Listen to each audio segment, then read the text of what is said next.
పితా పుత్ర పవిత్ర ఆత్మ నామమున ఆమెన్. జ్ఞానవాణి వీక్షకులందరికీ ప్రభుక్రీస్తు శుభనామమున స్వాగతం, సుస్వాగతం.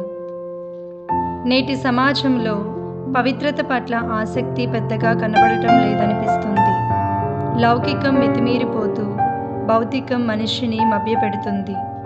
పదే పదే పడిపోయే మనిషికి ఆశ్చర్యం కొలుపుతూ అబ్బురపరిచే పునీతుల జీవితాలు స్ఫూర్తినిస్తాయి. మనిషిలో దేవుడు విత్తిన పవిత్ర విత్తనం మొలచి రెమ్మలు తొడిగి కొమ్మలు వేసి ఎలా ఒక మహావృక్షం కాగలదో పవిత్రత యందు ఆసక్తి గల మనిషికి బోధపడుతుంది. మొదటి శతాబ్దం నుండి ఈ శతాబ్దం వరకు వెలిసిన భక్తుల జీవిత గాథలు నేటి మనిషి వెన్నుతట్టి ప్రోత్సాహమిస్తాయన్నటలో సందేహము లేదు. దైవార్చన క్యాలెండర్కు అనుగుణముగా క్రమబద్ధీకరించిన ఈ పునీతుల పూమాలను ధ్యానించేటువంటి ఈ సమయంలో ఈనాడు మనం ధ్యానించుకునేటువంటి పునీతుని జీవితం నోలాకి చెందిన పునీత ఫెలిక్స్ గారు.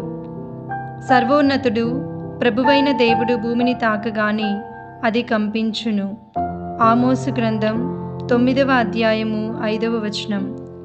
వీరి సుగుణం ఎన్నో సద్గుణాలు కలిగిన వ్యక్తి, ప్రార్థనపై అపార ప్రీతి. వీరి జీవిత చరిత్ర. పునీత ఫెలిక్స్ ఇటలీ దేశంలో నోలాకి చెందినవాడు. తండ్రి పేరు హెర్మియాస్, సిరియా దేశ నివాసి. ఆర్మీలో సేవలు చేసి కంపానియా రోమన్ కాలనీలో స్థిరపడ్డారు. అతనికి 2 కుమారులు. మొదటివాడు ఫెలిక్స్ తన మరణ సమయాన ఆస్తిని 2 వాటాలుగా పంచి ఇచ్చాడు.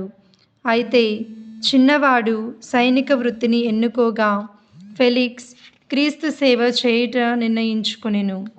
పేదవారందరికీ తన ఆస్తిని పంచాడు.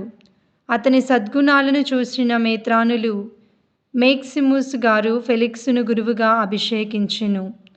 250వ సంవత్సరంలో మేక్సిముస్ మేత్రానుల్ని బలవంతంగా తన పదవిని ఉపసంహరింపచేసి ఎడారికి పంపివేయబడ్డారు.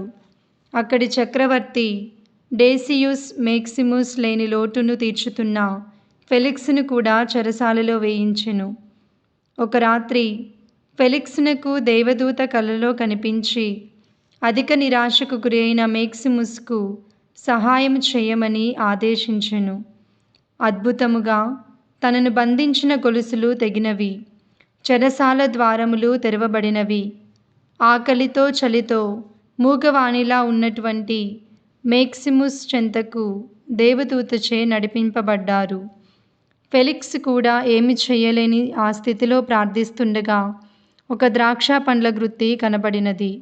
అది తీసుకొని రసాన్ని పిండి మేత్రానులు త్రాగి శక్తిని పొందారు. అతన్ని ఒక దేవాలయంలో దాచిపెట్టెను. డేసియుస్ చక్రవర్తి మరణాంతరము ఫెలిక్స్ జనంలోకి వచ్చినప్పుడు అతన్ని తిరిగి చంపటానికి కొందరు ప్రయత్నించారు. అయితే కొన్ని దినముల తర్వాత మేక్సిముస్ చనిపోగా ఫెలిక్స్ను ఆ పదవిని చేపట్టాలని కోరారు. ఈ పునీతుడు పెద్ద దేవాలయాన్ని కట్టించాడు. ఎన్నో అద్భుతములు చేస్తుండేవారు. పోగొట్టుకున్న వస్తువులు తిరిగి పొందుటకు, అసత్య వాగ్మూలాలను రుజువు చేయుటకు జనులు ఇతని వేడుకోలును ఆశ్రయించేవారు. క్రీస్తునందు విశ్వసనీయుడైన ప్రతి క్రైస్తవుడు పునీతుడేనని పౌలు గారు ఆది క్రైస్తవులకు బోధించారు. క్రైస్తవులంతా పునీతులు కావడానికి పిలుపును పొందినవారు. మనిషి ఎంత బలహీనుడైనా దైవానుగ్రహముతో ఎంత ఎత్తుకు ఎదగగలడో పునీతుల జీవితాలు నిరూపిస్తాయి.